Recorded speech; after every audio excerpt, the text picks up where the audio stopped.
Hey YouTube, I just wanted to let you know that the following video you are about to watch is actually a part of the Creatrix live series happening over on Instagram. We started this 5-week-long live series in celebration of the next cohort of my signature group coaching program known as Embodied Creatrix. This program is 12 weeks long. It is for women visionaries who are ready to live a soul-aligned life that turns them on so that they can make the impact they know they're here to create. So it starts with getting clear on our values and vision, doing the mindset work to own our desires, doing the mindset work to show up for our dreams, right? We do all of this through, again, deep mindset, pleasure, clarity, strategy, and execution. So this is deep work that happens over a 3-month-long period in community, in a container with other driven, visionary women. And so in celebration of this next iteration of my program starting August 30th, I wanted to give people sort of a sneak peek of the kind of work that we do in the full program, give everyone a feel for the kind of content that we unpack therein. And so that's why we're doing this 5-week-long live series. So we're dropping juicy, delicious, actionable content. So whether you're interested in the full program or not, you will get served. You will find tools and information to support you in owning your desires and showing up for your dreams and executing on your vision. And there's going to be plenty of opportunities for winning Creatrix related prizes and giveaways. So if you want to participate live, I highly recommend you come find us on Instagram. All the relevant links to learn about the program, to find me on Instagram and participate live is down below, and I can't wait to see you there.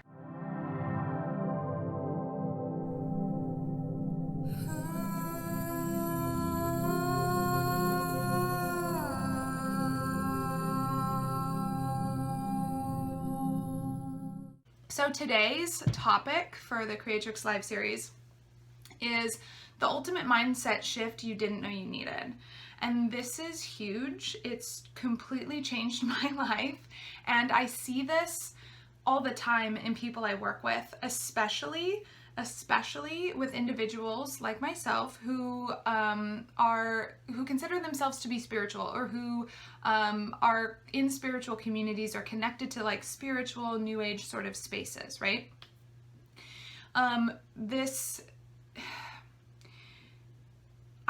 I think personally, like, I'm going to speak from my personal experience. I grew up in organized religion, and this mindset trap that we're going to discuss and break down today, for me, was very much a part or a product of religious programming. It was very much conditioned by Western Christian puritanical beliefs. And as much as we don't want to admit it, Western Christian puritanical beliefs, I guess you could say, are very dominant in this country if you live in the United States, and they really do condition and influence a lot of realms of our society, whether that's, whether we like it or not, it's just the truth.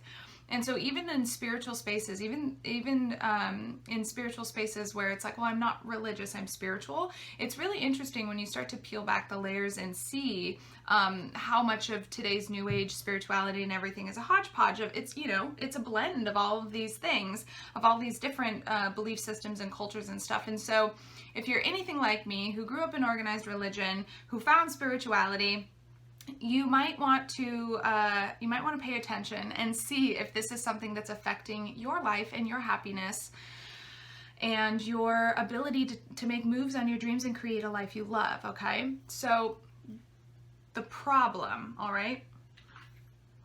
The problem I see, something I personally have dealt with and probably continue to work around, right? Because it's a practice, is that we treat mindset as a process of arrival.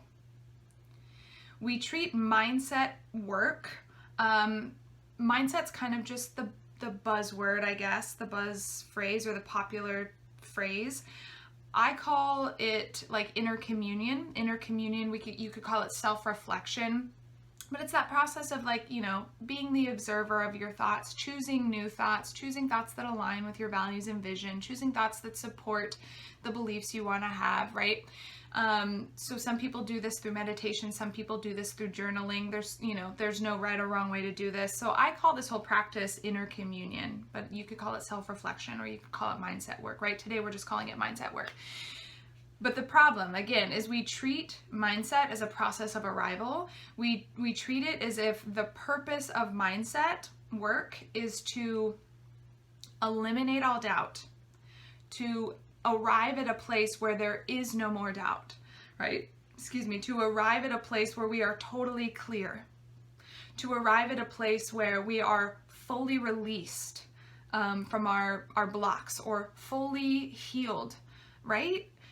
We really, without even thinking about it, and I challenge you to really look at your mindset practices, like, are you treating it as a process of arrival? Okay? Because it's not, right? And we'll get into that.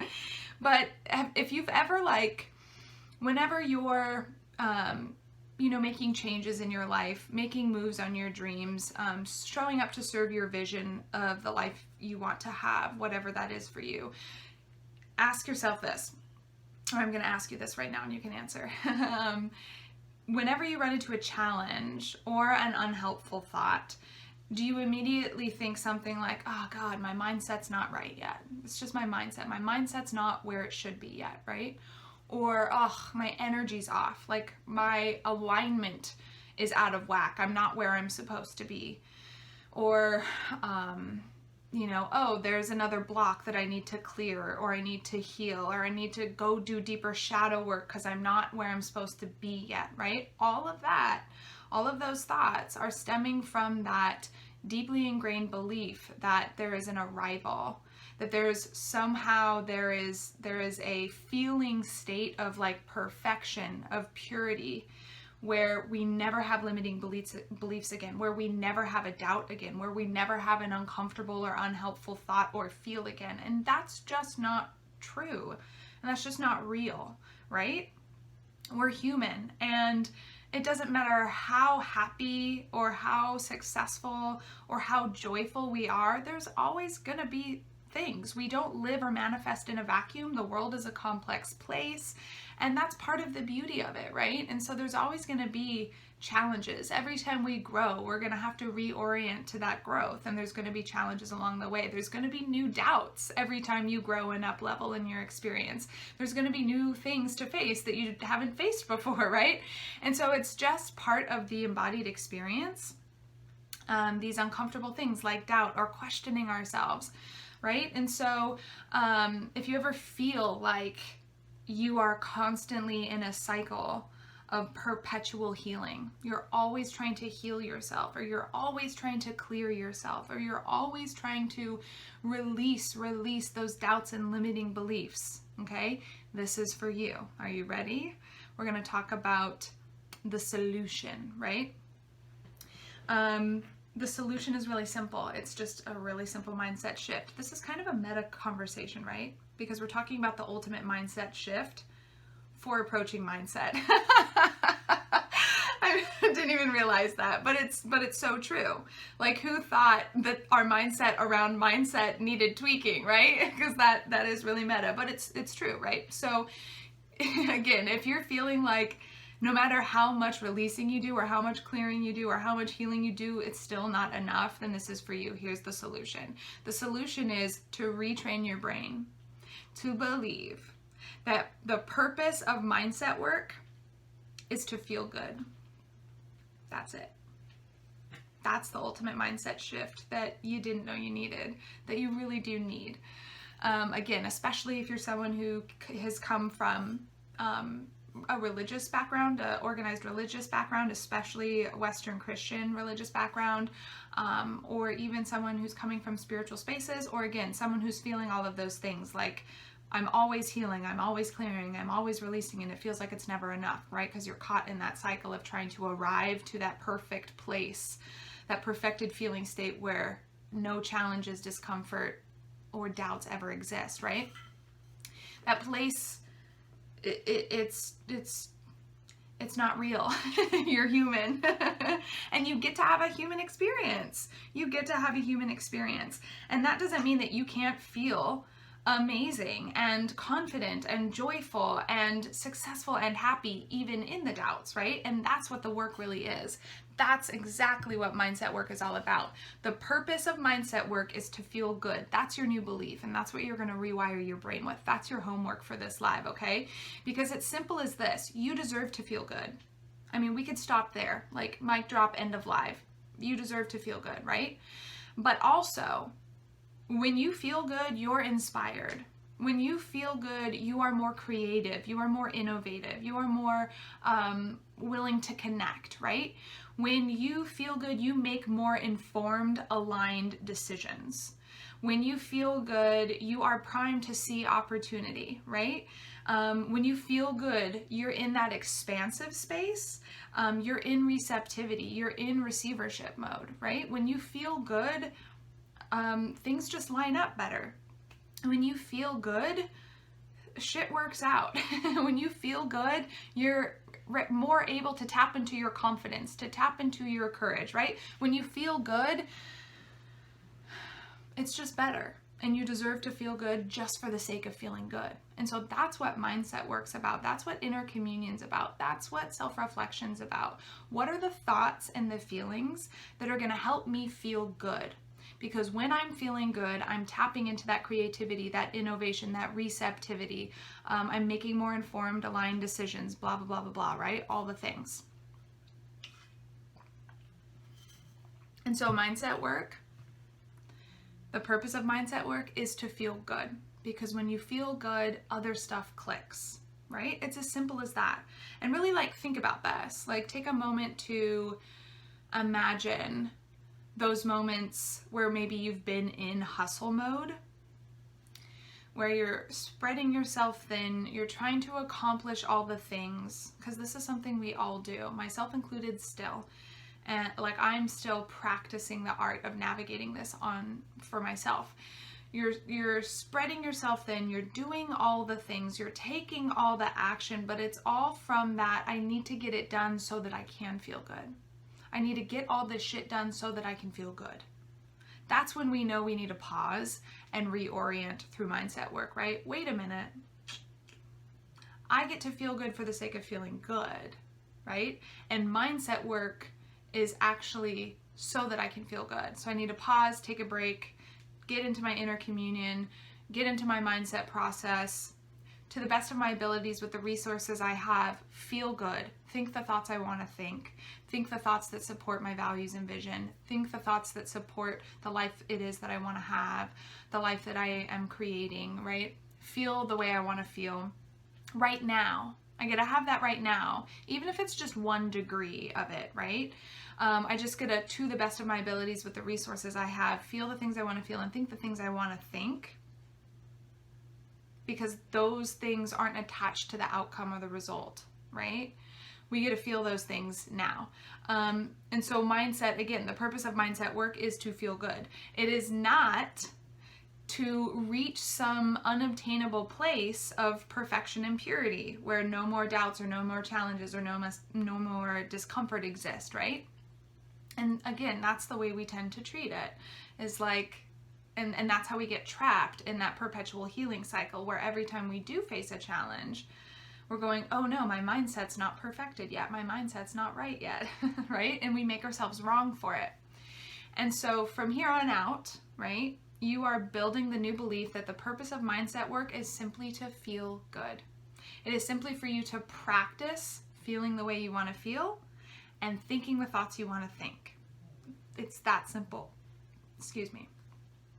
That way, whenever you do run into a challenge or an unhelpful thought or a doubt or something of the like, you know, oh wait, I have a tool for this. It's called mindset. And I just need to take a moment. It could be 30 seconds or it could be an hour, depending on where you are in your day and the resources you have and, you know, the life that you live. I'm just going to take a time out. I'm not going to act on that unhelpful thought or that limiting belief. I'm just going to take a time out and do some of my mindset, whatever my mindset process or practice is, because I get to feel good. Even if that thought exists, I still get to feel good. And when I feel good, I am much more primed to respond to that thought, to relate to that thought, in a way that is aligned with my values and vision, so that I don't act on the thought, right? I don't act on the doubt, but I act on my desires and my decision regarding the life that I'm here to create and build and experience. Does that make sense? So mindset, again, the purpose of mindset work is just to feel good. It is to get into pleasure and joy. It is to practice thinking the thoughts you want to think and feeling the things you want to feel. It's just that simple. All right. So let's see, hold on real quick. Where are we at? Okay. So that is what I have for you guys today. Again, super funny that I didn't realize until now how meta the topic was, that this is a mindset shift around how you approach mindset.